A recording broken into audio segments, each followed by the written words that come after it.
Good morning. Oh, are we live? Yeah, barely. Oh my goodness. Yeah, I don't know. It's like I kind of think I should have stayed in bed, but at the same time, because I was up since 5:30. Ouch. And then it's like I worked for a couple of hours and then I go, oh, I can't stand that. So let me go take a nap. And then it's like now I'm up and I'm barely up. And I'm kind of wondering maybe I should just powered through it. Powered through staying awake, but I don't know. You can do it. Uh, No narcolepsy on the vlog. No. Good morning, everyone. It is March 18th, 2024, and you are watching the Rage Into the Vlogs, which means something. Right. I'm sure to some people. Uh-huh. You know what I'm tired of? What? Shit that don't mean nothing. You know it doesn't mean nothing? What? Yeah. My name. Like, I don't... Like, it means something to the people who are immediately I like in my your name. circle I like and my your friends. name. Well, that's because you're my friend and I love you. And stuff. But my mom I'm likes your name. Oh, I love your mom. I'm getting so fucking tired of being tagged 500,000 times in projects that I have nothing to do with, know nothing about, and repeatedly multiple times a day by some of the same people over and over and over and over. And I'm just in a mood today because I'm like, man, keep my name out your motherfucking mouth. Jesus fuck. Oh my goodness. Are you ready for this? I am not, but we're going to do it, right? All right? Yeah, we're going to do it. Hit it. All right.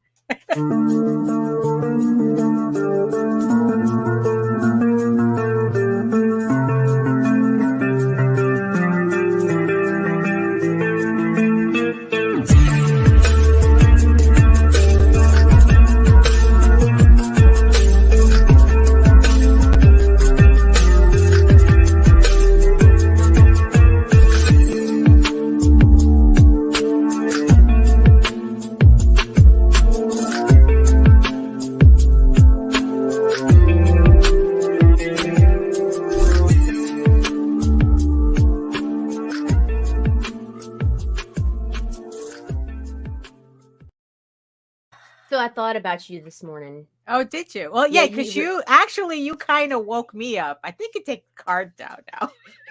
Oh, yeah. I got to do that first. Okay. So good morning, Daphne. Good morning, Nita.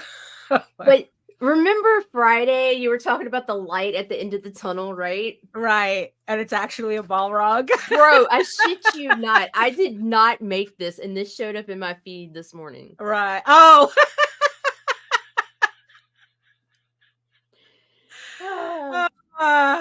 Then I figured I better check on you. Great minds think alike. No, I was actually watching snippets of Lord of the Rings the other day, so that's probably why I had it fresh in my head. Look, I am guilty of getting caught up in loops on reels. Yeah.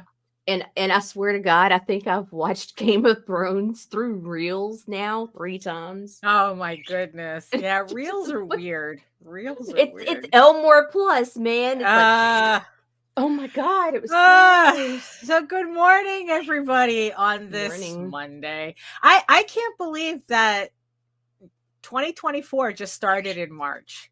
Like 2 whole months. Like last year, we lost a month. This year, we're losing 2 months. What happened, bro? What is this? Oh my God. Who's joining us today in this? Well, the only people who are speaking to us so far is Rob Multari, a random Facebook user who says, and Vez. Good morning, Vez. Oh, hello, Vess. Good morning. Good morning. And yes, I see you, my beautiful eyeball people, kind of rubbing the eye boogers out of your eyeballs. So it's like we're all trying to wake up here this morning. And and thank you so much for watching us from regions beyond. If you're joining us from Facebook, if you're joining us from LinkedIn, if you're joining us from Twitter, come on over to YouTube, join the sexy people in the chat, keep them company. It's a lot easier for us to converse if you're on YouTube than it is on any place else. And if you are here on YouTube, if you're joining us on YouTube, make sure you like, share, subscribe, and hit the notification bell so you you get notified whenever any of our shows go live. So I guess, oh my goodness. So hello, everyone. My name is Daphne Lage, and I'm a cartoonist, illustrator, and comic book artist from New York. I have been self-publishing comics since 1992, and you know what that means. I got nowhere else to go! I got nowhere else to go!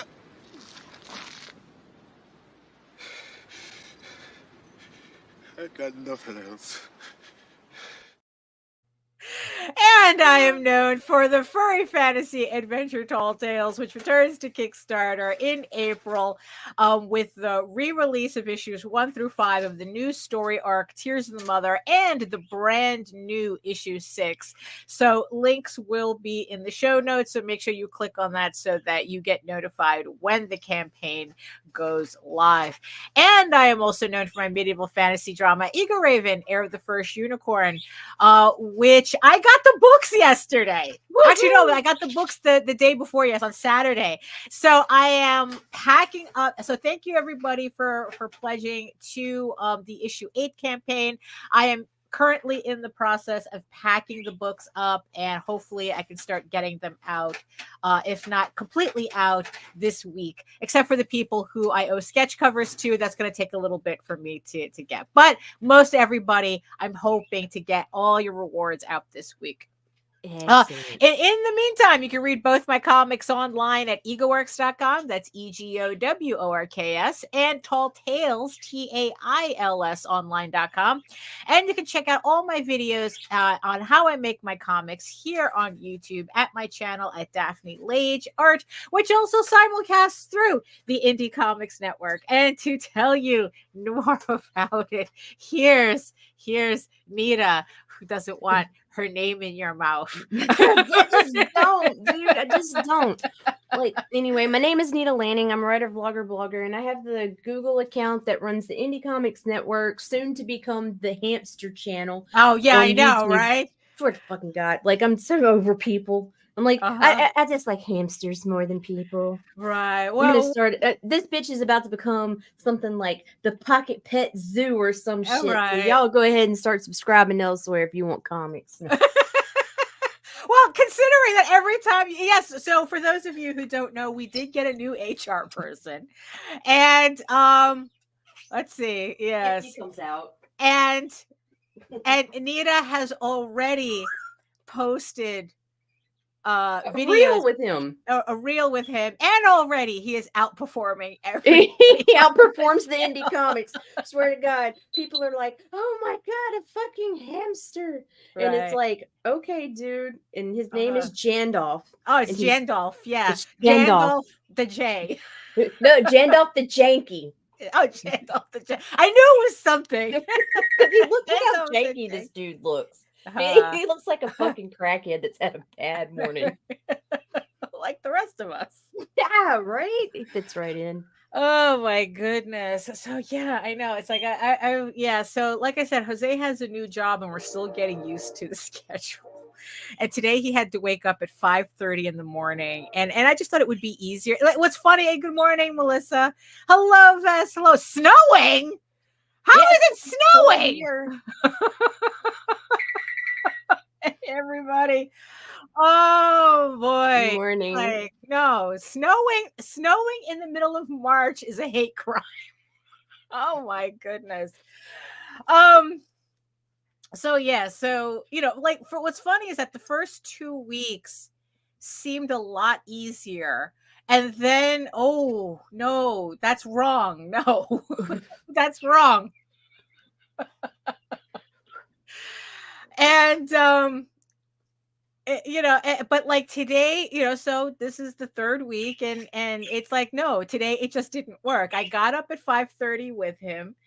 I stayed up doing some work until 8. So I was packing, like I said, I was packing books because I got my my books, Eagle Raven issue 8 on Saturday. So I started like prepping everything over the weekend, and today it's like I'm doing the final boxing for whatever I have packed up already. Right. And then I'm partially through the first page of Eagle Raven issue 12, which I am currently penciling and lettering. And future me really is going to hate these next issues because it's just so many people in it. There's just so many. I'm channeling Russ Leach. Can I put squeeze in 35 people? 35 on one page in one panel. Yeah, exactly. So I worked on that, but like by around like 8 o'clock, I just like I don't know. Maybe I should like take a nap before the show starts so that so that's what I did, because like I was just like questioning it too much. I was like, you know what, let me just do it. So, and then it's like, yeah, I'm waking up just as, and then it's like, I'm waking up just as Nita's going, good morning. And it's like, oh, Jesus Christ. You love it. So, if you say so. So I'm kind of, but yeah, it's like I was kind of wondering now whether I should have just powered through that 2 hours. But then, of course, Nita brought up, it's like, yeah, but then by 6 o'clock, you're going to be passing out. So it's I swear that's how it goes, though. You'll be Uh-huh. sitting here 4 or 5 o'clock in the afternoon with narcolepsy at your keyboard, and it's like, fuck. Yeah, so it's either I deal with it now or I deal with it later. But either way, I have to deal with it because I'm not going to make it until I get to bed again, right?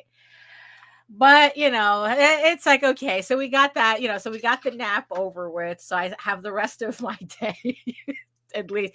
But, at least in that 2 hours, I got work done. That was the important part. Like I said, I'm working. I just started Eagle Raven issue 12. So, and it's like I'm working on this splash page where it's like it's this whole group of people around a campfire, and it's a lot of people. It's a lot of people. I go, why did I do this to myself? But then again, that's kind of the point of why I do this. It's like when I originally decided back in like around 2000 to do Eagle Raven, my whole, like, my main goal with the book was it was going to be kind of like the opposite of Tall Tales, where it's like there was going to be people in it. Like I was going to force myself to do proper backgrounds. Like I was going to use Eagle Raven to force myself to do things artistically. And that's still the case to this day. So, and one of those things, it's like, fill up this page full of people. And there's a bit of masochism in there. Yeah, no, that's true. Yeah. So, so it's like, future me is not going to like it, because especially with these last 4 issues, there's a lot going on. And, future me is not going to like inking them, but that's what it is, right? That's what we do. Right. And then, like I said, I did some packing. So hopefully, tomorrow I can start getting the rewards out. And then it's like I have 10 sketch covers I have to do. And then that's it. And it's like I'm kind of debating since these books did come so early. But then again, it's like, so I have the Tall Tales campaign scheduled to launch in 3 weeks. So I'm looking at April 8th to launch it, right? I'm just wondering if I could get like 90% of Eagle Raven out, would I be better off like starting the campaign as soon as possible? Like maybe push it up a week or 2, depending on how quick I get these books out, or should I just wait? This is background talk, Daphne. What happened? This is backroom talk, so that I can tell you uncensored what I'm thinking. Oh. Well, I don't know. What does the chat think? What does the chat? Should I start like should I start the next camp? Because the way I think about it is that, I've mentioned that the overlap between Eagle Raven and Tall Tales is like 20%.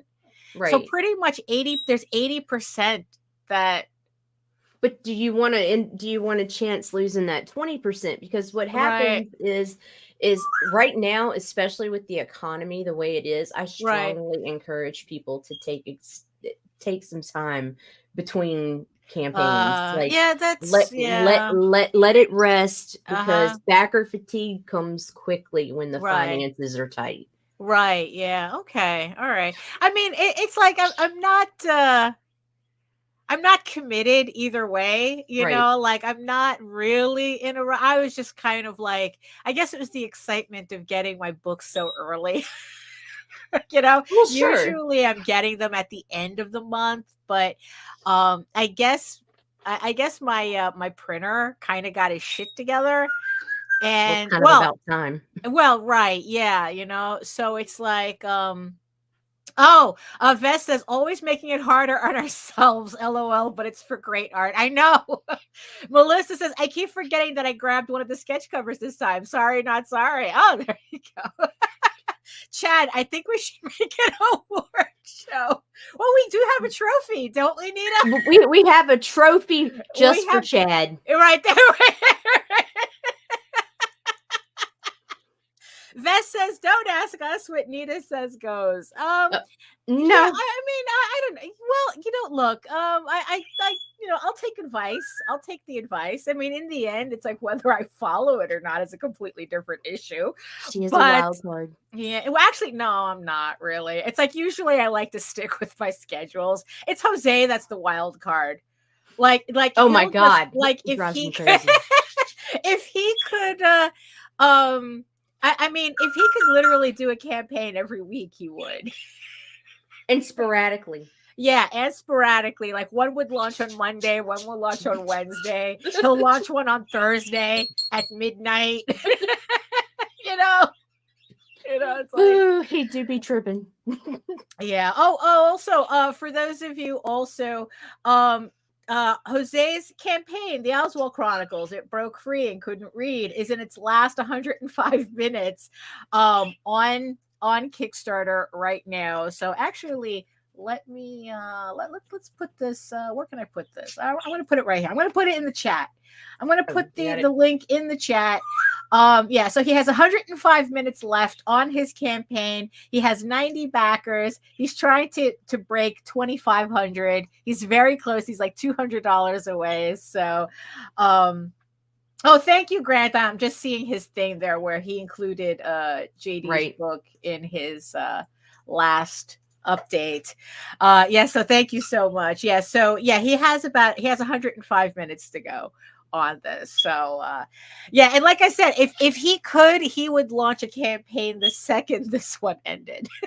So it's like, but I don't work that way. It's like I'm the one that likes the horror of scheduling. It's like, like on, if you guys missed the last show, I was literally talking about how I did my schedule to like through 2026. Yeah. To see how how my books like are going to pace out. And and according to that schedule, the last issue of Eager Raven, issue 15, is scheduled to come out October, November of 2026. And it still kind of freaks me out thinking about that. But, because Jose goes, why do you keep doing that to yourself? It's like, he goes, I only think about the campaign I'm running now. It's like, I don't even think about the next campaign until this campaign starts winding down, but it's like, he never goes like further than that. And it's like, no, it's like, I need to, hey, Jose. He says, that's the best way to do it. Schedules suck. And yeah, because he keeps saying, it's like, why do you do that to yourself? Because I always put myself in an existential crisis every time I do that.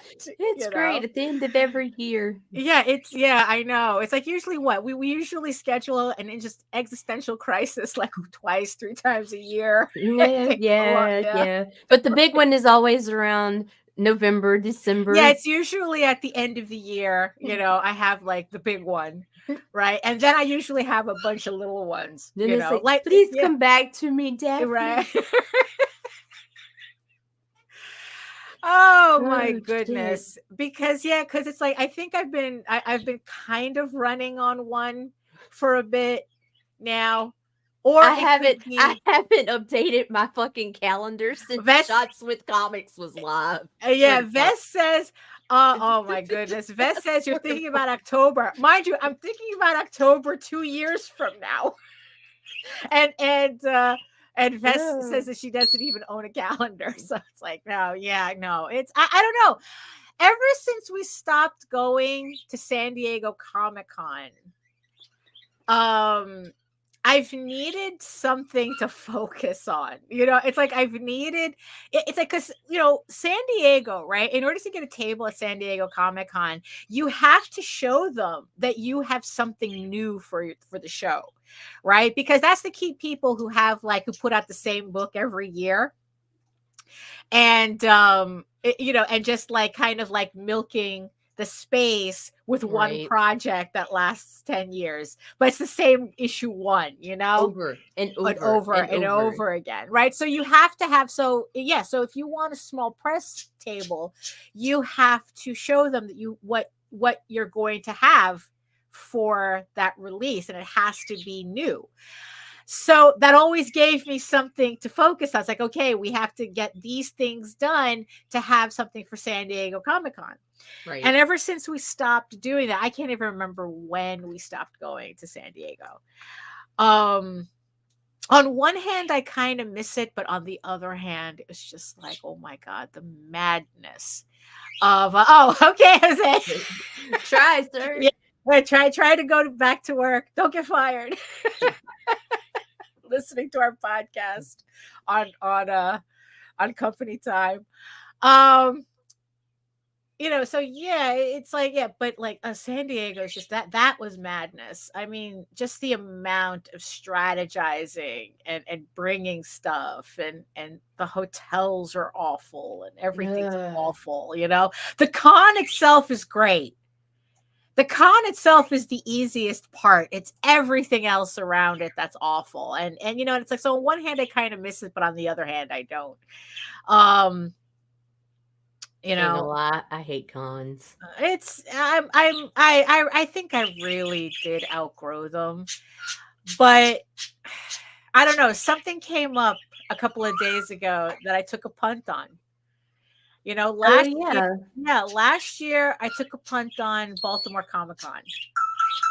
And it's like, well, it was a punt, that's for sure. Unfortunately, what happened, Baltimore Comic-Con decided to hold their convention the same weekend as Small Press Expo, and which is only like an hour away, I think. And also there was some kind of Orioles game going on at the same time. So wow, so it was not fruitful. Let's just put it that way.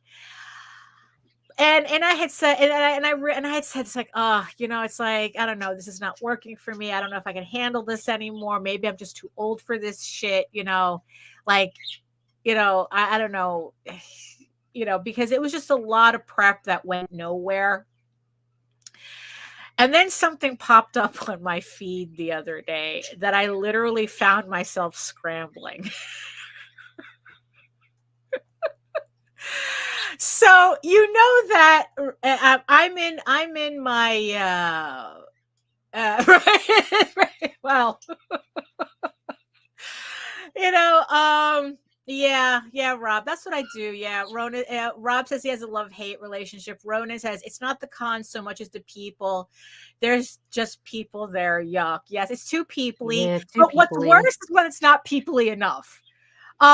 Yes, everything's. Yes, pretty much. The problem with Baltimore Comic-Con was that it was not peoply enough, and it's like, and it's like when you spend so much time preparing for it, and then to have all that effort wasted, it kind of sucks the wind out of your sails. So something had come up in my feed. So right now, let me just preface this. So right now, I'm kind of in my romance smut era. It's just, but it's not. It's a thing. It's a thing. It's a thing. It started with an Omegaverse manga that I Which read. is werewolf porn, by the way. Yeah, it is. And then it's like there was a Kickstarter by Myra Danvers that popped up soon after. So I got her Omegaverse novel, and I started reading her stuff. I started reading other people's stuff. So now I'm reading all the stuff. but I'm trying to mix in, like regular books too in the Right. in the mix. Like, I read The Witcher, I read The Magicians. Oh my God, The Magicians was such an amazing book. I read the first book. It has, in the end, it has nothing to do. It has nothing to do with the television series. But the book Loosely based on. yeah, very. But the book is amazing. That shit had me on an emotional roller coaster. I was like, you know what? This is what I want. This is why I'm reading all this stuff. I want emotional. I hate actual roller coasters, but put me on an emotional roller coaster and I'm good to go. It's like, yeah, so yeah, I did get caught in a rabbit hole. So, and then it's like, I started really studying these books, because also on my Medieval Unicorn Viking Slut campaign, I had teamed up with Krista Crawford, who was doing her own romance fantasy novel. So I got to really immerse myself in what it, like in authors who do this and what they're doing and book talk and stuff like that. So I got exposed to a lot of stuff, and yeah, I really did go down that rabbit hole. So I'm kind of in this novel era right now. I mean, I'm at a point now where I'd rather read an 800-page book than a 32-page comic. It's that's just where my brain is at right now. And when was the last time you got a 32-page comic that was worth reading? Well, that's kind of a rude question. Oh, I'm sorry. Yeah, wait. Yeah, that's kind of a rude question. There's only so many times I can read Visenia's book over and over again. It's like, and what is it? And it's like, oh yeah, and I think an asshole. I really am, because there are some great books, but and I did read Nightwolf again the other day. So so there's that too. But that's because especially with Vess, I'm sitting here waiting for her next issues to come out. It's like, oh, any day now. Do it. Give us a trade. So where was I? Oh yes. So this had popped up on my Facebook feed, and let's just say it was like white. I was on it like white on rice. Uh-oh. So it seems that it's going to be the first convention of its type, also being held in Baltimore, Maryland. There is no other information yet, because I guess they're still in the planning stages. They're beginning to get everything together. And then I guess as things get more solidified, they're going to start announcing other things. Or if not, maybe it'll just fall apart. But it's called the 2020, it's called Monsterotica. Uh-oh. Monsterotica Con. And it is a convention predominantly for novelists who write monster porn. Monster fucker books. Yes, it really is. Like, it's in, like, and they don't want, yeah. And the thing is, though, and what's funny is that it's in their bylaws that if you're a novelist applying for this show, you have to be writing porn. They don't want any closed door stuff. They don't want YA. They don't want closed door. They don't want, it's like, it has to be on the page, so I appreciated that. Well, oh yeah, really, there is. Good luck. So, so it's like, so already they had my attention. It wasn't even a curiosity thing. The thing popped up on my feed, and I was on their vendor, and I was filling out their vendor form. Oh my God. Within seconds. you know, but here's the thing though, right? Because the thing is like this is really me taking a punt. Because one, I'm not familiar with novelist conventions, and they seem Right. to be really different from comic book conventions as far as I can tell. Because I've tried Only watching. because of the table aesthetic. I mean, seriously, like everybody tries to set a mood with their table. With the Comic Cons, you see art and this and pinups and Well, you see, that's the funny thing, because all the videos that I tried to find about like romance novel conventions, I have looked this up before. I mean, I think like the biggest one is in Australia, and that's like completely out of the way for me, right? So, you know, and all the videos that I would see on YouTube about these conventions was all about people, women predominantly, bringing in like fucking suitcases of books to get signed. Yeah, and they use like these sensual fucking designs on these tablecloths Oh no, and yeah, put crystals and gold coins. Some yeah. of them Well, whips you and see, the fucking funny thing bondage is, gear out on I their didn't tables. even see any of that, because What? everyone was just, all the videos was about these women with their suitcases of novels. If you thought suitcases of comics was intense, and getting them signed, and they had to get tickets for each signing, and then there were Right. seminars, and like I couldn't find anybody who was in the dealer's room, like the vendor space. I couldn't Right. find any videos of that. So I have no basis of comparison for any of this, right? Check out some of the people over on Rising Tide. Oh, okay. I'll do that. Brian K. Morris's network, which can Yeah. also be found on YouTube. Right. So it's like, yeah, so I don't really have an idea as to like how this works vendor wise, right? And the thing is, though, it's like, and here's the thing, right? So the main Well, reason, considering this is the first of its kind, Daphne, you go in and you set that. You set the right, I standard. guess, right, if I can get in, right? Right. Because I sent them, because it's like, because technically, I'm just an artist. I mean, it could be. Technically, just an artist. Send them motherfuckers medieval unicorn Vikings. Oh no, I did. I sent, good. it's like I sent them everything. It's like, look, here's the links to my stuff. This is what I do. Well, the thing is, though, I'm asking for a vendor's table, not an author's table. So I'm hoping that I don't have this. I'm not held to the same standard, because here's the thing: every author that they've confirmed so far, who they've confirmed so far to be at this convention, they all have artwork on their covers that are in my wheelhouse. Like there's this one woman who hired a legit furry artist to do her covers for her werewolf novels.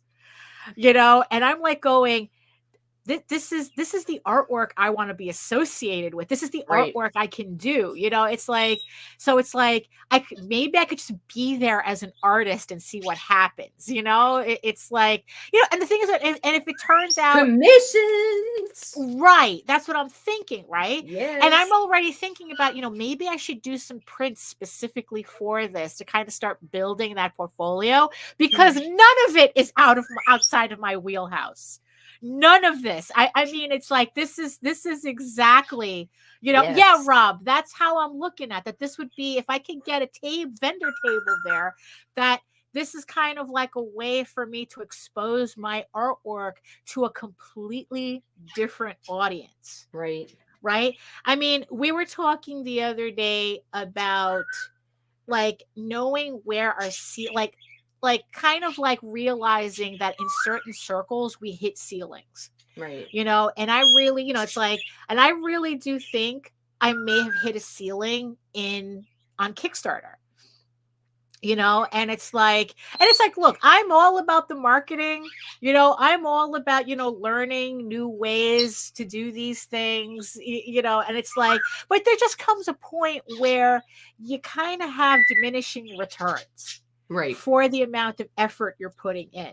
Right. You know, I mean, it's like, I know people like to say, it's like, oh, if you're not successful, it's because you're not working hard enough. It's like, look, I understand that it's a lot easier to blame laziness when you're not in the right market is a little difficult to contemplate, you know, or maybe you don't have the right product in the right market, you know, it's like, or, you know, it's, but you don't know that, um, you know, or it's like, or maybe your audience for what you're selling is a lot more limited than what you'd like to think it is, Right. you know, but the thing is, though, it's like, so I don't like the idea of being told you're just not working hard enough, because it's like, look, fuck you. I'm tired all the time.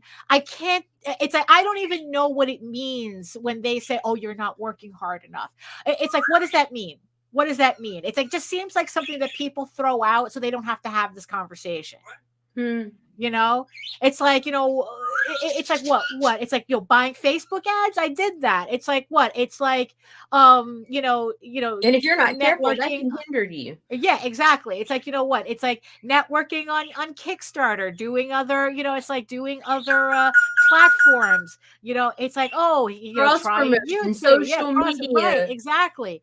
You know, it's like, look, I've done a lot of this already. And it's like, and I kind of have a good idea as to what works for me and doesn't work, you know, and working harder doesn't necessarily mean you're going to finally that you're going to get something to work that because if it doesn't work, it doesn't work. There is no working harder at it. You know, there is no business. I'm gonna business my way to Numbers. success. Yeah, it's like, no, sometimes it's like, it doesn't matter how much you business your way if either your product and your audience is not clicking, and you know, it's like, maybe you're just in the wrong place, Right. you know.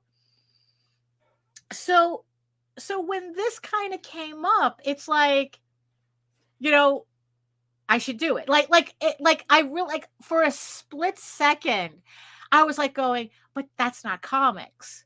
How can I sell my comics there? Right. And it's like, you know what? Fuck it. It doesn't matter. You know, it's like, it doesn't matter. You know, it's like, at least look, the worst that happens is that I don't get a table, that they decide that it's like the type of artwork that I do. Gen Con or Dragon Con? You see, funny you should say that, Ronan, because it's like, yeah, those, I would like to try out those conventions. It's just that they're a little too far. I'm a hopeless New Yorker. I don't drive. I don't have a car. I mean, I do drive. I have a driver's license, but I don't own a car.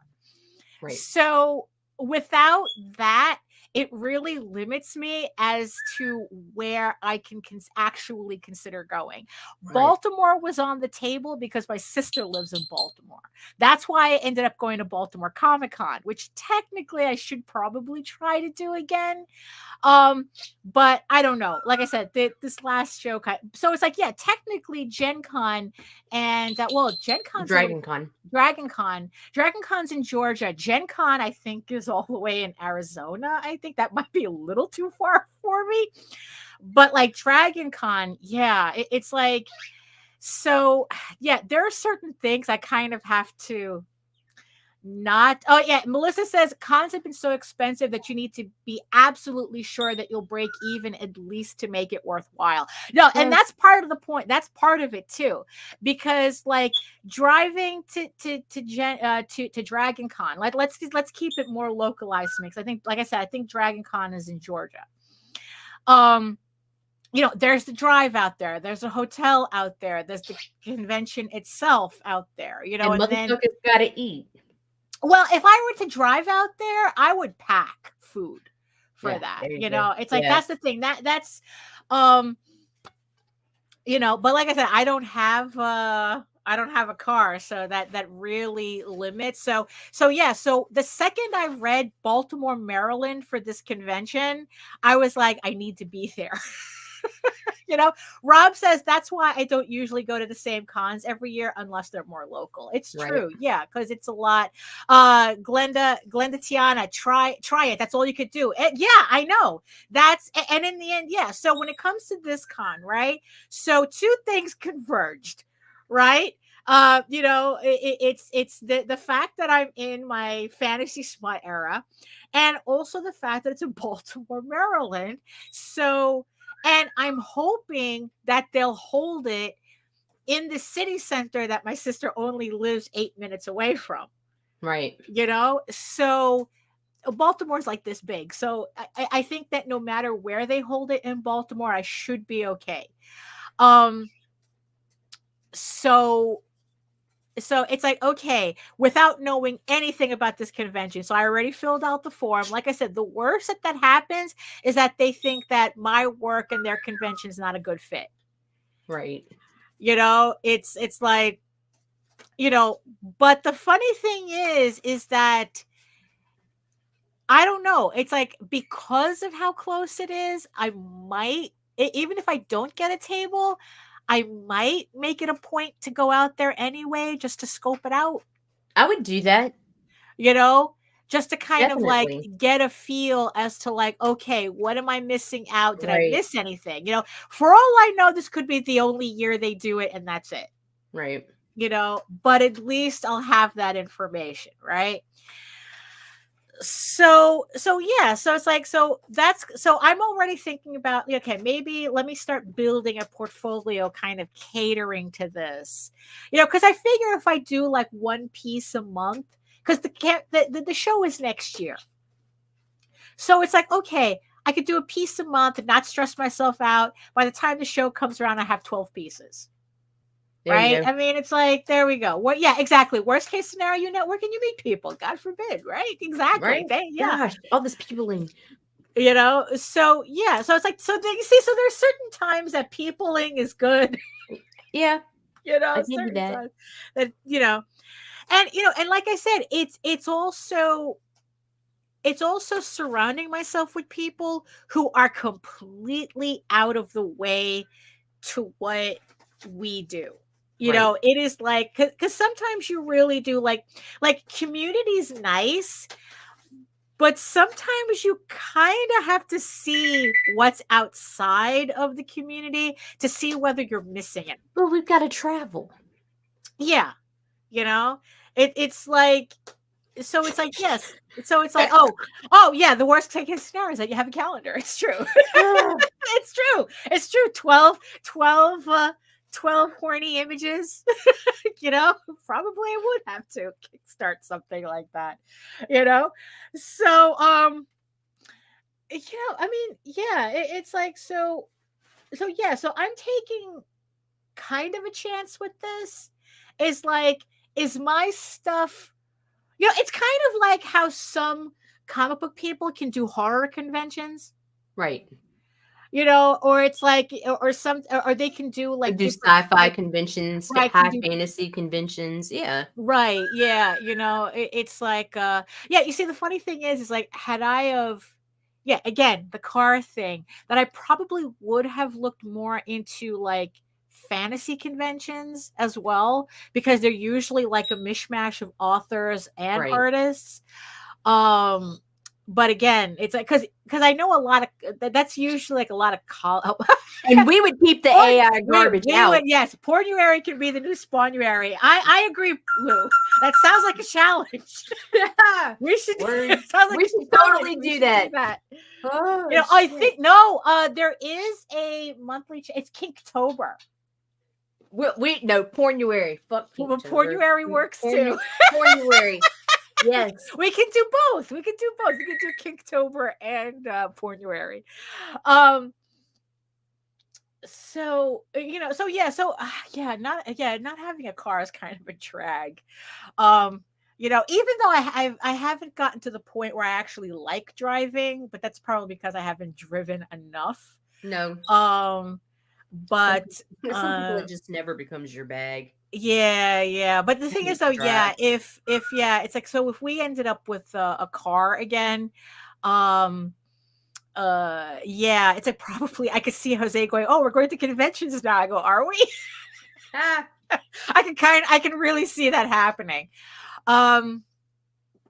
So yeah, so it's like, so yeah, so I'm just, oh, hey, HR. So yeah, so I don't know, maybe, maybe this is a way for me to kind of see where, like it's kind of like peek above the ceiling that I feel stuck in, kind of peek into the attic, you know. Um I know, because in the end, it's like, what's the worst that happens, right? I mean, it's like, what I went to.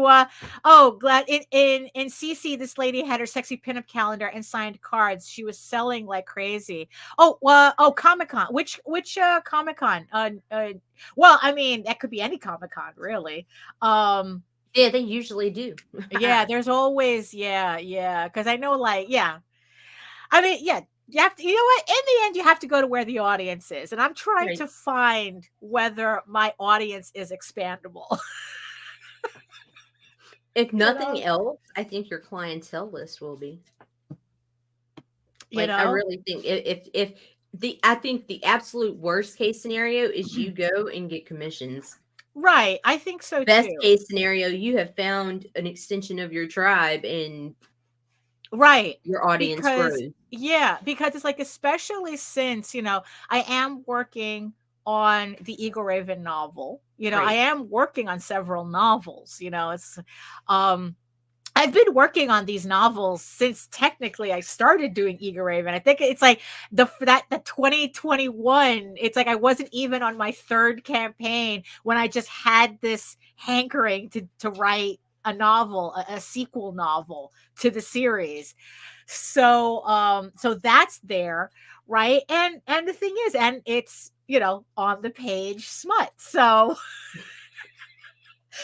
eventually I'll fit in. Eventually I'll fit in. Horny jail, Um, horny jail.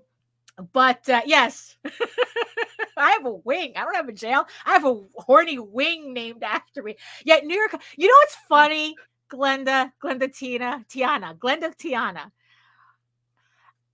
I can't get into New York Comic Con. It's right fucking here. I could take the 7 train, but I can't, I could never get into the artist alley. It's like, it's always, they want to force me to go into small press, which I think is like $2,400 Right. for a table, that you have to bring, Huh. because it's friggin' Reed Pop, and they don't supply anything. Like, I think that once you're on the main floor, you have to bring your own table, your own chairs, the whole 9 yards, right?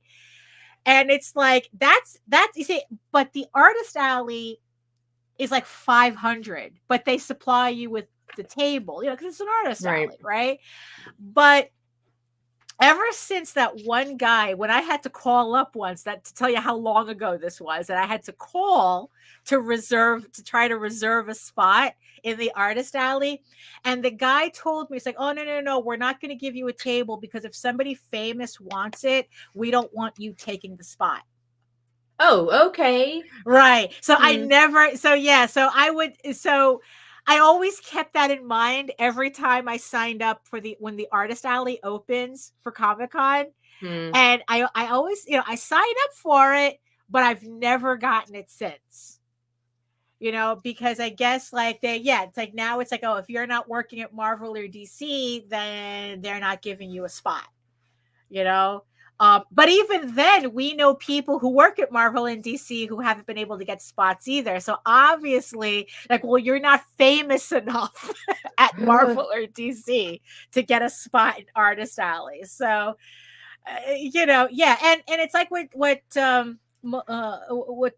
Melissa said, that yeah, unless I know for a fact I'm going to raise that type of money at New York Comic Con, I'm not spending $2,500. They give you a small price, they give you one table. Yeah, at least they give you the table. Yeah. I'm not going to spend that money, because it's like, you know what? It's like, look, why go through the effort?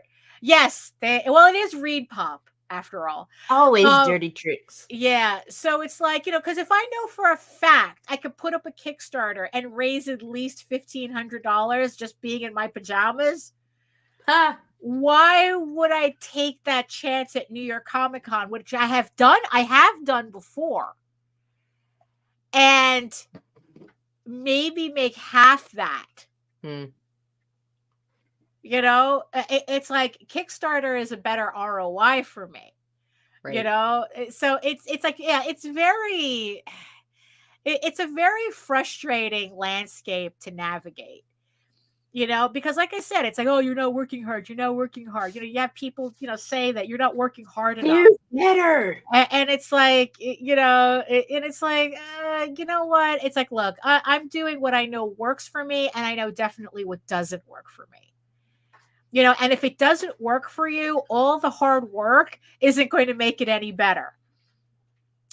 So I'm about efficiency at this point. I'm in my efficiency era. It's like, you know what? It's like, if I know that going to New York Comic Con is too much of a financial risk, I'm not going to do it. Because I know for a fact that Kickstarter is, I could throw up a random book on Kickstarter and make easier money. And here's the thing. I am not going to spend $2,500 just to get email signups. Because essentially, because that's also, we should go to Comic-Con just to get emails. It's like, no, you know what? No, I'm not going to. I'm not going to spend $2,500 just to fight people to sign up for my email list. Here's the funny thing, at least in my experience, the people who sign up for my email list at conventions never work out. They never convert into anything else. They just signed up, I guess, just to sign up, and then they never convert. So I'm not going to spend $2,500 for a table at New York Comic Con just to fight to sign up people who never convert to anything else. So again, waste of my time. It doesn't mean I'm not working hard. It means that I'm recognizing when my time is being wasted. So yeah, that's kind of the irony of it, also, they're waiting for you to go back to the con. Yeah, you see, that's the thing. It's like, yeah, because I know that you've mentioned it, and I know that Sam Vera has mentioned it, that there are people that you see at conventions, that's the only time they buy your book. Yep. When we were going to San Diego, same thing. Every year we had the same people come. Oh, I've been waiting all year for your book. They could have just as easily have bought it from us, mail order. But no, I want to buy it from you directly here and now. Well, look at me talking about mail order, right? It's like, that's how long ago it was. And yeah, so it's like convention people are a completely different audience than, my favorite saying is, people don't pay my bills, they're not entitled to opinions. Yeah. It's like, what is it if, what is it if you're not, if you're not feeding, fucking, or financing me, you don't get a say in anything. Yeah, exactly. No, it's ass, gas, or grass. Right. So, so it's like, yeah, it's, yeah, I just think that there comes a point where, we do enough marketing for us to know where we stand.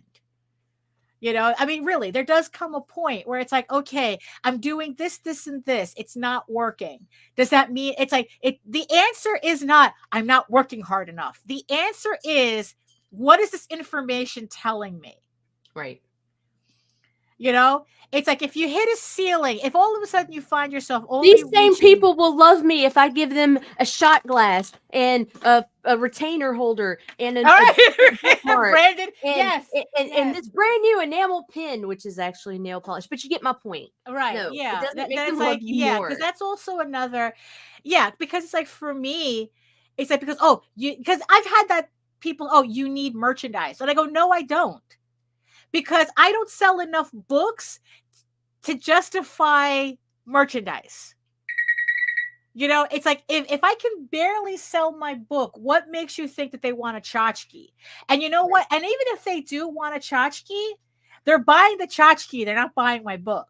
And I'm not going to spend that money to get a shot glass to sell shot glasses. I'm a comic book artist. I'm not a shot glass seller.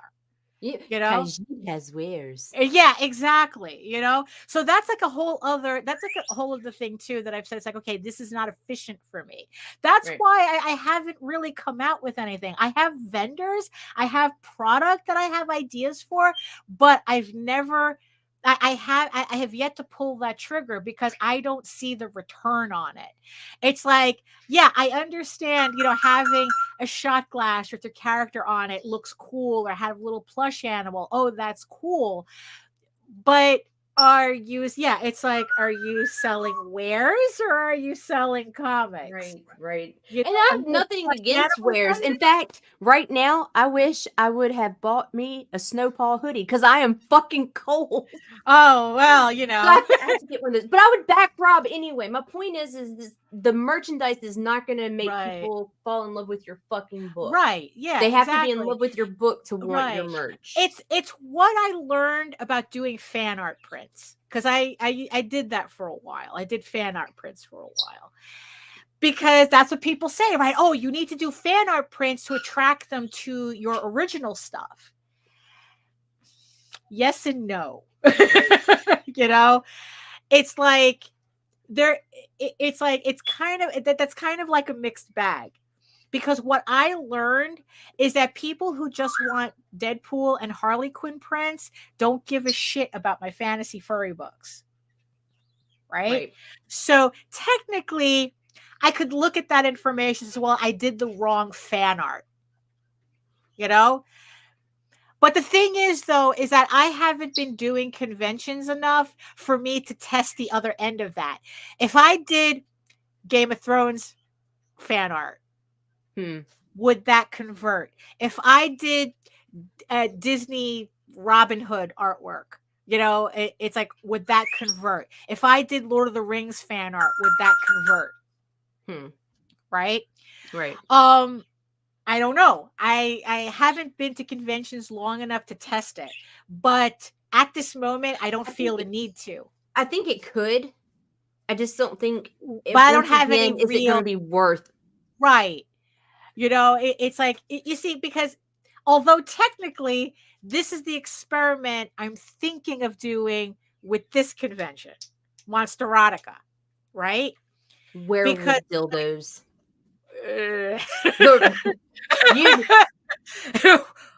I don't know the vendors that are going to be at this place. Although I have heard of those at furry conventions. I've never seen it. Haven't been there. Wait. Hold up. All right, go ahead. Okay. It's at your own risk you're Googling this, Nita. Oh my God. I was just being a smart ass. Holy shit. It's for real. Damn it. I know that there was one furry convention where there was a dealer. But okay, but that's besides my point, though. Hey, Steph. Yeah, Steph.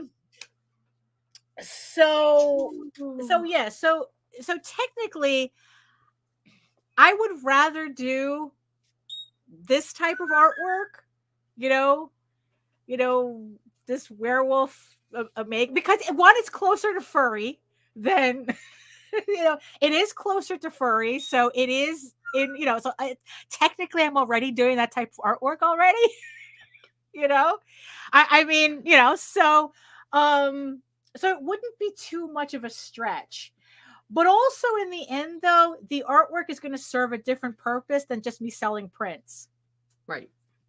So it's like, so maybe that's what it is, a little different than making fan art. That's like, okay, this is, I'm actually kind of building a portfolio to see, it's like, I could do your novel covers too, But also at the same time too, it's like, how much interest can I build up through my artwork for my novels? Right. Right? Because my novels are going to be illustrated, right? So I'm not I'm not in it would be nice if they kind of hooked up with my comic book work, but I know that that's kind of that might be a stretch. I don't know. It might be different if I'm sitting there and people are actually able to look through it. But yeah, it's just kind of, this is a different experiment, I guess. So I'm willing to try this than to go back to doing fan art. Right. Because also this is, yes, yeah, absolutely. Absolutely. Well, considering the common ground that's already there with the similarity in art style and the fact that they are using fandom known artists for their covers. Yeah. I think that it would be foolish of you to pass on this, be it as a vendor or a consumer. Yeah, I think that this is an experiment worth doing. It's like, is this kind of where I need to kind of lean into? I mean, it's like, look, I'm still going to be doing comics.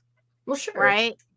It's just that I think that the type of comics that I'm doing is, I don't know, it's like it has limited appeal in this community that we're in. I mean, there's no rule that says if you make a comic book, that's all you can ever do. Well, right, that's true. I mean, that's true. dang. I mean, it's like this is kind of how many like, musicians do we know? How many fucking poets do we know? I mean, yeah, exactly. So it's like, I'm writing the novels anyway. Go get your novels on, girl. Yeah, I'm writing the novels, right? So I might as well kind of look in this direction. It's like, okay, what's here? What's here? It's like, I'm getting Jeff Goldblum. What? Just because they didn't realize, just because they should. That. Right, exactly. That's just it, Grant. Well, you see, yeah, that's the kind of like the chance I'm taking, right? I'm hoping that the promoters, like I said, the worst that happens is that they say, "Oh, we don't think you're a fit." And I think the worst scenario is going to be you get commissions and that's it. Right. I'm serious. Because it's like, I really, look, I showed you the covers to these once the monster dick is out of the, it's true. It's true. It's true. I miss House of Bob. That was also another thing that I was thinking about too. The more I start, because it's like, because look, this is the morning show, essentially. This is the brunch time show. This is the before lunch show. So it's like, even though I'm kind of talking about this, I'm kind of talking about it as semi-professional and clean. Semi-professional. Mom is watching. Oh yeah, that's right. I did forget your mom watches. See, now I'm uncomfortable. So it's like, there are different, yes, it's like there are kind of different aspects I would have talked a little bit more of in a little bit more detail, but I just don't feel like that this show is real. I don't want to subject the audience to that this early in the morning. Right before lunch, in front of my salad, right in front of my crab ragoons. Right, yeah, it's like, so I was like, I don't know. It's like, and the thing is, though, it's like, the more I kind of like get more into this, as I repeat myself, because I have these verbal tics, the more I'm like wondering, it's like, do we really need, we could do an outlet for this? It's like something that we all know what we're going to be talking about and have an understand, because I do miss the chat from House of Bob. We had some great after dark conversations. We had some really, really good illuminating conversations on House of Bob. And And I, it's like, look, not like you guys in the chat now, beautiful. It's like, we love you guys. We love you guys because, but the thing is, it's a different type of information we're getting from you here.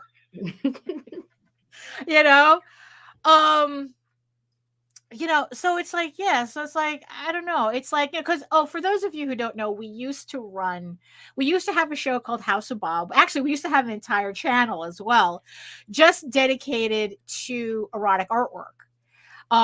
We had to play it in a certain way because of the rules on YouTube concerning it. Right. And it finally had got, and we were doing okay. I think we got like 15 episodes of House of Bob, where it's just me and Nita having pretty much this, but we were having dirtier conversations. And I was doing erotic artwork so it was kind of like a live stream, a draw stream, where I was drawing erotic artwork on a stream, and we were just talking. Yes, I know, right? The way Chad things are nailed it. going, I know. So it's like, so at least like I had an outlet for the other artwork that I was doing, and we just, we had some great guests on. Max had a good time, from Mary Machine Gun. Yep. Yeah, it's like, we had a good time on that show. I was sad when we had to delete the episode, because we had a really good time on that show. Because what happened was that YouTube decided to finally nuke the adults only channel, and because of that, we had to pull House of Bob completely off of this one before they nailed it too. Right. So, but the thing is, though, when we got 15 episodes out, I think that looking back on it now, I think now having that distance, it's like, I think that we can we have a better idea. Do we have a better idea as to what we could have done differently? Yes.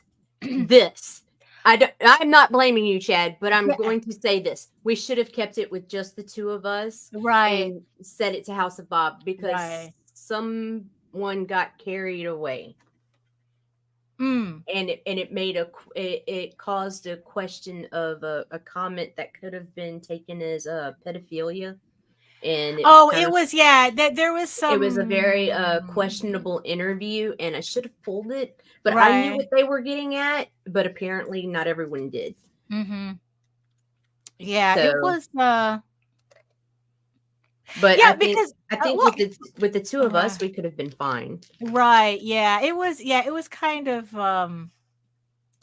Yeah. It's like I said, it's a very narrow road with the rules on YouTube. One slip in the wrong direction, you're falling off that fucking tightrope. Right. Yeah. Exactly. Also, I think that we suspected too, I mean, kind of funny that you mentioned that, Chad. We kind of suspect that it got nuked because of one of the manga comics you were reviewing too. Because Chad had a oh my god, the where fighting dicks, where he would review hentai comics, Japanese hentai comics. And we kind of suspect that one of those episodes in the beginning it was suspected, but then later, after watching other shows and the context and content in which they would share, I honestly don't think it was art related at all. I think it was a conversation that was had. Right. But it wasn't with us, and it wasn't with Chad. Right. Oh, okay. I mean, but you see, but that's the thing. We don't know. There's no way to know for sure. Yeah, they just nuked the channel. They just completely nuked it. Yeah, and we had to pull all those House of Bob episodes down really quickly. So, but again, having that distance, right? And like, I don't know, like having that was it. That was it. Yeah. Having that. Because you know what it is too? I missed the episode. He blocked it out. I missed the episode where we were talking about just erotic comics in general. Like we were talking about Omaha, we were talking about Ironwood. I was showing off. Oh, and that was when I was showing off the copies of La Blue Girl that we did. Right. When we did them, and Demon Beast Invasion and Girls of Terra X, we were showing, those are our, like, that was the work that me, Jose, and Matthew did. And that was a really good, that was our highest rated episode, right, on House of Bob. We were just showing off just erotic comics. And I missed that episode. That was a really good episode too. Yeah, it was. I missed that episode too. So I don't know. I'm just kind of wondering. It's like maybe it's time for us to bring that back. Just to have a different outlet for the type of discussions that we don't want to horrify the morning crowd with. I don't know. I mean, it's like, I don't know. It's like, do you guys in the chat remember House of Bob? What do you think? It's like, I think that in the end, because in the end, it was a draw stream. No. No, yeah. No, it wasn't even an episode involving you at all. Right, yeah. It was a totally different show. Yeah. What is it? I don't know. Like, I don't know, because in the end, it was a draw stream. It was like my regular draw stream. It was us 2 hours, except I was drawing dirty artwork on the air, as opposed to, just regular stuff. So I don't know. Maybe, God, as if I don't have enough work to do, right? This is true. It is something we should not jump on, but put a pin in it. Yeah, because the way we scheduled it before was we did it once a month. Right. That in the end we just boiled it. Like, we originally tried doing it once a week, and that wasn't working. Mm-hmm. So we did it once a month, chose a topic, and then pretty much ran with that topic for 2 hours while I was drawing. We have a place. I would just stream it to the network because it would only be House of Bob. I wouldn't try to do an After Dark channel. Right. Yeah. No. And also it would be, and we would lock it as adults only. Yeah. It would always be locked. Right. So it's not like anybody could accidentally watch it. It's like, it'll just be, you would have to yeah. Because everybody who watched it had to verify their age to watch the show. But even then, I think that we really tried hard to make it educational, regardless of the artwork. Well, of course. I mean, that's, so, I don't know. So I'm still percolating. I'm still percolating it. To go back to like once a month. The only problem is that now with our news schedule, with Jose's new schedule, I wouldn't want to do it on the weekends, because before we were doing it every Saturday night, and now with the way his schedule is, our weekends, again, even though we're freelancers, now it's like we're back on normal people's schedule, where it's like, okay, the weekends are going to be sacred to us now. So it would have to be during the week. But it's like, I don't know, like Friday night, would people say, Friday night, we're full. Yeah, yeah, exactly. I mean, I don't know. It's like, it would have to be Monday, Tuesday, or Wednesday. Right. At night. Right. But actually, no, it wouldn't have to, because that was also another thing that we decided it didn't need to be. It didn't need to be at night.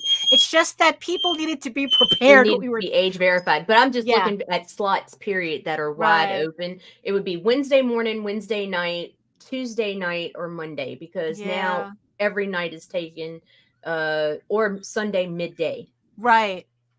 But Sundays is my day off, so never. Right? Yeah, That's my one day I don't do shit. We're still, like I said, we're still percolating this, because there are a lot of moments. I've been missing it a lot more than I haven't been lately. Right. But like I said, it's like, I'm the asshole with the schedule going through 2026, so I don't know if I can. If I can like fit this, I don't know. Well, you know what? We're just gonna have to play around, or we're just gonna have to play around with it. I don't know. You know what? It might happen. It might not. And like I said, I'm just thinking out loud here. But absolutely. The spicy, yes, I think we definitely got pretty spicy in terms of the conversation and the artwork. But like I said, our chat was really, really good. So, for the most part, and Nita, but that Nita really needed to have a trigger finger with the comments. the Holy comments, crap. because it's like, we had to treat it like the champagne room, it's like VIPs only, it's like you couldn't, because randos really did try our patience, and they did. So it's But like, I mean, so it was worth it. And that, Yeah. and the good thing about it being age verified is it kept the bots down. Yeah, that's So true. we never had that issue. We Yeah. only had Because rare that's issues also or the asshole reason. issues. Exactly, because that was also the reason why we stopped talking about that stuff on the show. Because if you kind of even mention it, the bots would come out of Here they nowhere. come. All the Russian and Chinese bots would flood the chat. So that's why it's like 18. Fuck you, long time. Hey, Ooh.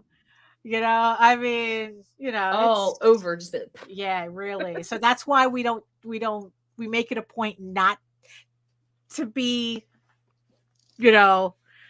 graphic, I guess, but hey, you guys know what I'm talking about. So so that's kind of like where I'm at right now. So I'm going to, so we're going to see where this convention goes, whether that, look, it's like, look, the worst that happens is the same thing with Baltimore. I went, I was disappointed, decided not to go back again. Could be the same thing here. I went, was disappointed, it could be nothing. Right. But it could be something. But again, you don't know until you try it, Right. You have to try an idea at least once. Right? Right. But because there comes a point with marketing where it's like it just feels like you're doing the same thing over and over and over again and just hoping for a different result. And boy, that sounds like the definition for something. I can't put my finger on it. It's madness. Madness. It really is. So it's like, so if I know what's working and not working and what could potentially work, I'm going to work around those barometers. I'm going to work around those parameters. I think getting used to the idea that sometimes conventions suck. They do. They do. They do. Not all of them can be 100%, No. Look, even the big ones can't be 100%. Isn't that the truth? Yeah. So I don't know. You have any thoughts, Nita? Yeah, I'm just thinking. Yeah. I don't want to be part of the influence on your decision with anything because like your plate is full enough. Yeah, it is. So, like it is. No matter how excited I am, I'm trying not to show anything and just like let you make this decision on your own. No, it's I will true. follow you, Lage. I will follow you. Wherever you want to go. Right. Yeah. No, because it's tough because it's very easy. Because especially when you have people going, oh, you don't work hard enough. Right. And it's very easy to fill your plate, But you know what? It's a trick phrase. Because no matter what you do, you're never working hard enough. Right. Because it's like they have because the only reason they're saying that is like I said, one, to dismiss any conversation about it. And two, it's like if they're basing their whole thing, it's like, well, if you're not successful, then you're not working hard enough. But it's like, okay, what's the definition? What definition of success are you talking about? Right. Right. If you're talking about if you're not a millionaire doing this, you're not working hard enough. And it's like, okay, that, I can't listen to you, because now it's like you're just being ridiculous. Considering how we know, like I was just reading about some article that popped up about the world's youngest property owner, like some fucking 6-year-old just bought her first property. And it's like in the article is like writing about it. Like the bitch did this herself. And it's like, one, she's 6, and 2, she comes from a wealthy family where they made their money on real estate. So it's like, that kid is an entrepreneur. Stop hating her, Daphne. So it's like, she worked hard, right? Fucking 6-year-old worked hard. She did. Do you know how hard it is to your boogers when people are talking to you? Fuck. Give me a break. It's like, oh my God. It's like, how absolutely cringy would that be to be renting an apartment for $3,000 and finding out your landlord is a 6-year-old? bitch better know how to call maintenance. That's all I gotta say. You know? Oh my God. Talk about, I mean, really, really, the right of kings, right? Right. But yeah, so Paul says, I can't stand that not working hard enough. Do you know what all I do? Yes, I listen to your advice, but 10 others tell me the opposite. It's true. Every fucking It's time. true. That's why anybody who says you don't work hard enough, I can't listen. I can't. I can't take you I serious. tune you out. I'm just You done. know, It's like, because okay, it's a bro. meaningless phrase. It's a meaningless phrase. You know, it's like, look, I know, like I said, I'm in my efficiency era. I know what works and I know what's not working. Right. If it's not working, all your hard work is not going to make it work. Right. So you have to find alternatives to whatever that is. You have to and also I think what it is too, when they get you kind of like hyper focused, it's like, why isn't this working? You forget to look around you as the stuff that could work. Right. Right. So yeah, it's, you know what it's like, look, you know what you're doing, you know the information that you have, stick with that. That's going to give you more options than somebody saying, oh, you don't work hard enough. Right. It's a meaningless phrase. Meaningless. Oh my goodness. So at least I'm awake now. Ironically enough, this is fact. Yeah, the people who tell you you're not working hard enough, they don't know what hard work is. It's true. Yeah, isn't that ironic? Isn't that ironic? Yes, Lou, work smarter, not harder. So, amens. Yeah, so speaking of working, actually, before I forget, because I was meaning to do this, right? So since we're a little bit over anyway, I guess we can close on this, right? So let me do this. So yeah, just to remind everybody, so the Oswald Chronicles, It Broke Free and Couldn't Read is in its last 41 minutes on Kickstarter.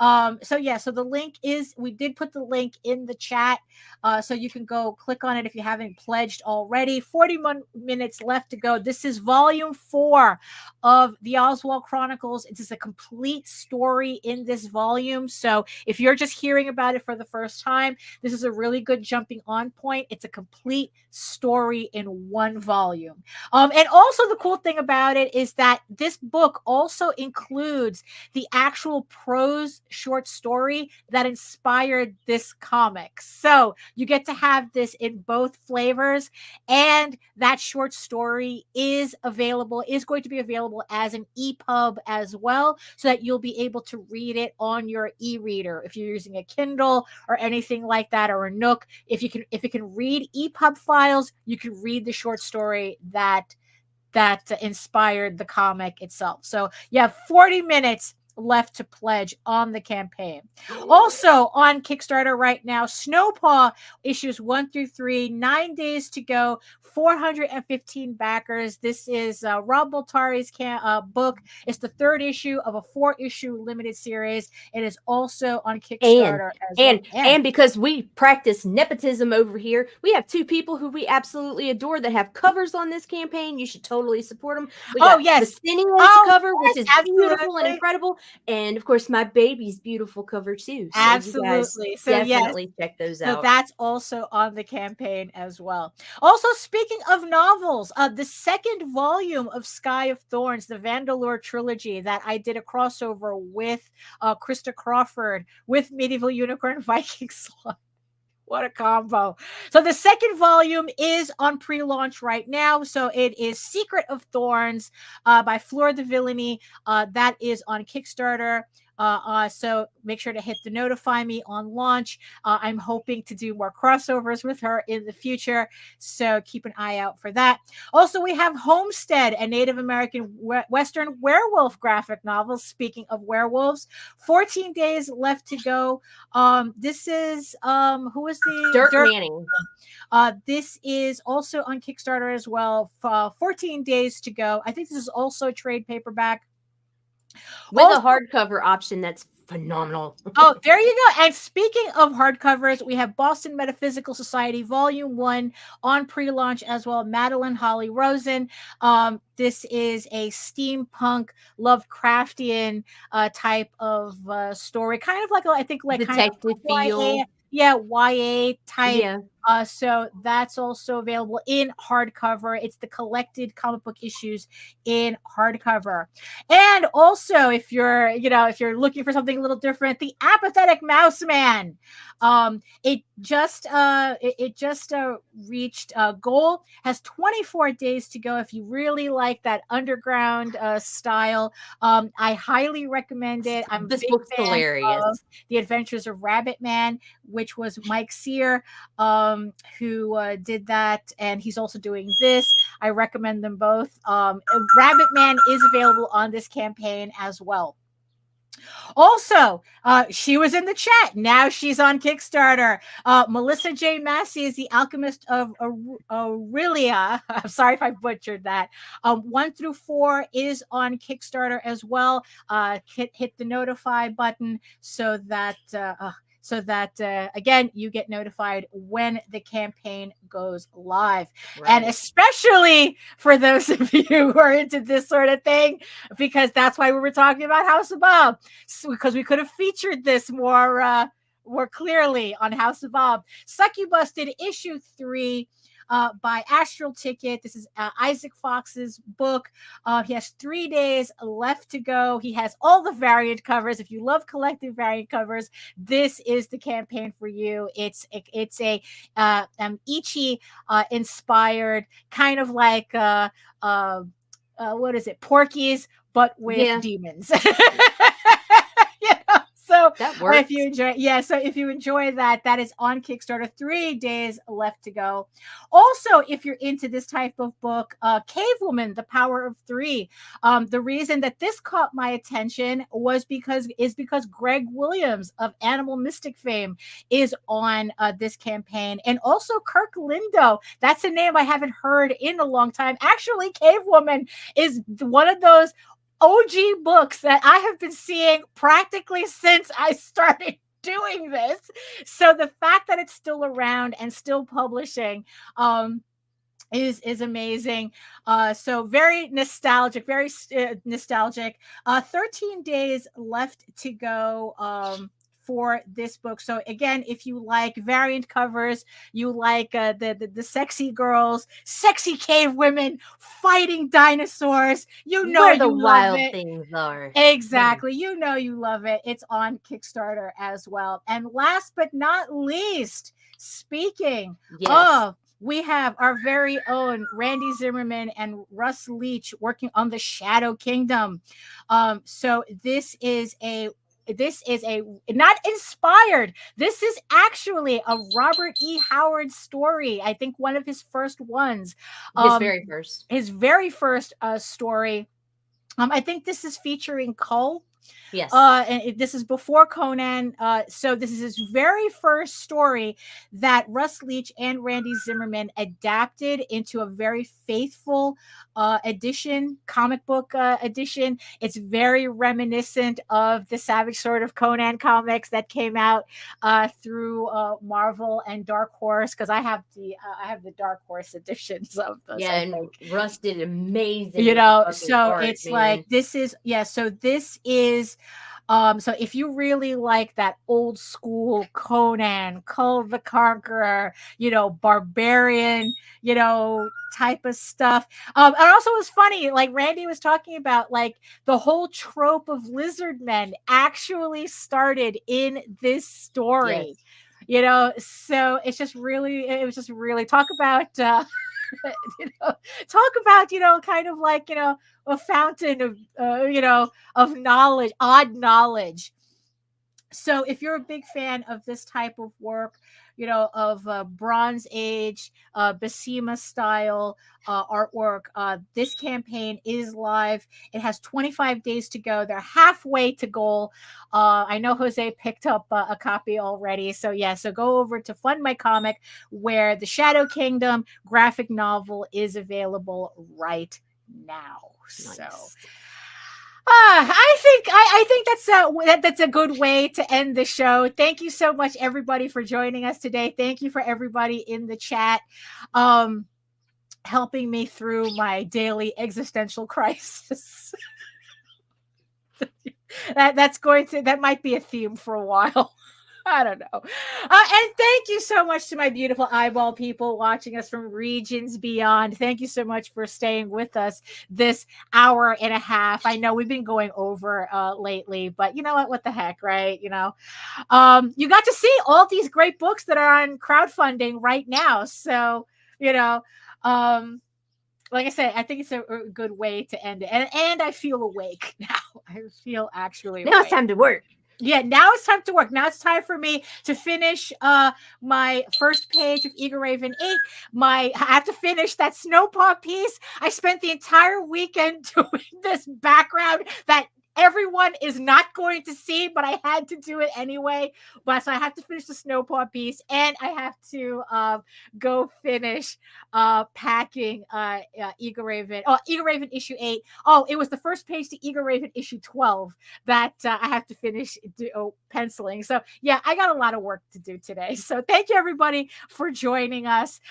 So if you want to learn more about me and my artwork and want to see my portfolio, all my, just everything, you can head on over to my main portfolio site at egoworks.com, EGOWORKS. You can find links to all of my galleries and social media sites, but I mostly post to Facebook. If you are interested in seeing sketches and current work in progress updates and whatever live updates I might have at that moment. And also, you can remember that you can catch me here on YouTube, on my channel at Daphne Lage, Lage art, for all my videos, all my artwork videos, about 500 something videos, past live streams and everything, and my semi-weekly art live streams Wednesdays at 4 p.m. Eastern. I'm going to be holding a live stream this Wednesday. We're going to do something a little different.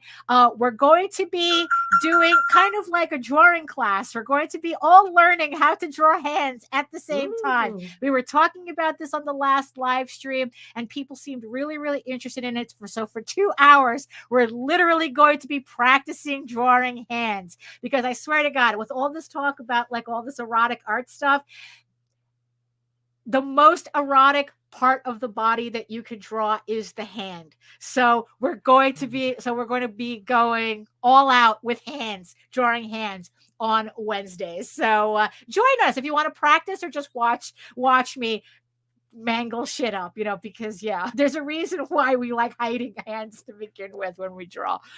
So also, you can read Eager Raven, Heir of the First Unicorn, for free, uploading every day, Monday through Friday. But if you prefer your fantasy to be more of a furry Lord of the Rings adventure, you can follow the link over to Tall Tales. It's TAILSonline.com. And not only can you read the first 20 issues of Tall Tales for free, you can catch up on the latest story arc, Tears of the Mother, which is also currently uploading Monday through Friday. Yeah. So thank you so much, everybody, for joining us today. Like I said, I'll see you guys on Wednesday for class, and we'll be back on Friday with whatever it is that we're going to talk about. Hopefully, I kind of would have gotten over this existential dread that I have, but most likely not. But we'll try to talk about something else on Friday. So we'll see you then. So in the words of the ancients, eat your food, moisturize, mind your business, and do the work. Because when you actually do the work, you never have to fake any of your accomplishments. And remember also, work smarter, not harder. That's also, so that's also a thing too. So thank you so much, everybody, for joining us, and we'll see you next time. Bye-bye.